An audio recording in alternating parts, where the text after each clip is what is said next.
So what is intermittent fasting then? Intermittent fasting is a time period that you're agreeing to not consume any foods, only consume liquids such as water, that can be sparkling water as well, black coffee, and maybe a green tea as an example. Now, the time period that is recommended as a minimum is 16 hours or 16-8. So 16 hours fasted and 8 hours when you're eating. And there are obviously smaller time windows that you can do for eating, but if you are new to intermittent fasting, then I would highly recommend that you start with 16 hours and see how you get on from there. What I would say about intermittent fasting as well is that it does take a little bit of time to adjust to it, just because of, you are obviously consuming a lot of food in a small window as compared to what usually you may do is consume 3 or 4 meals, maybe 5 throughout the day, for usually about a 12-hour window. So do bear in mind, it will take about 2 weeks to adjust to this new dietary option. The idea of the intermittent fasting as well is obviously when you've stopped your feeding window, you'll then obviously go into 16 hours without consuming food.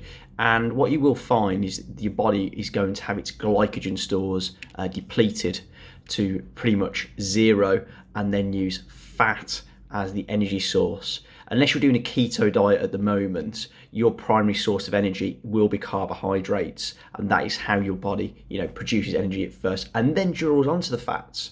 So bear that in mind as well. When you come back round to your eating window, one key thing you need to remember is the fact that yes, you've just gone 16 hours fasted, but it doesn't mean you consume everything that you want.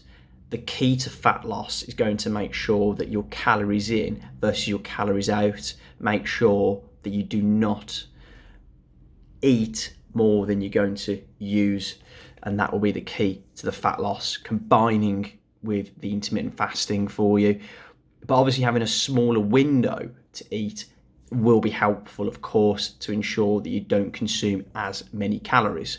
In terms of how many meals that you should have for your window, I would personally recommend between 3 and 4 meals, larger meals, which are very protein rich, with a minimum across their meals of 1 gram per pound of body weight consumed in that eating window, to ensure that you keep your muscle retention at the highest level possible. In terms of when you should actually train on when you are doing intermittent fasting, there is no rule of thumb to say fasted training is better than non-fasted training.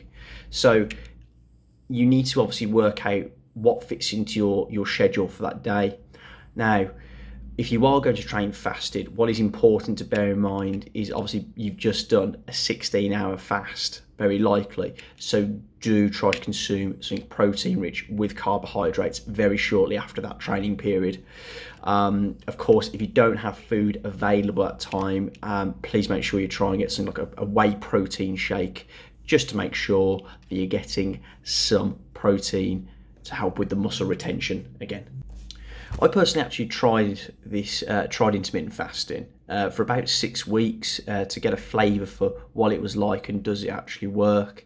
And one thing I felt was quite good was the fact that ghrelin is your hunger hormone, and I felt I had more control over my hunger to recognise when my body actually needed food versus when it was just sort of scheduled in. See, when you go into day-to-day life and you eat foods at the same time every day, sometimes what your body can do is just signal the fact it's time to eat. But what I found was I had more control myself rather than my body telling me when it's time to eat and when I actually needed to eat. Some other benefits I found on this as well was I did weigh myself on the same equipment at the same time of day to get the most accurate results for this. In a 6-week period, I found I lost 2% body fat and also gained 3% muscle mass. Obviously, they're not always going to be exact. It's very hard for any equipment to be exact, but I found this was a really good little feature to kind of see, does it actually work, and do I support intermittent fasting? Yes, I do. It gets the thumbs up from me, as long, of course, as it fits your day-to-day life. If the diet does not fit your day-to-day life, then of course get on the head and try another diet, but absolutely worth considering if you are able to trial this diet. And if it works for you, then great news, you've got a good new diet. If not, there are many other options out there for you.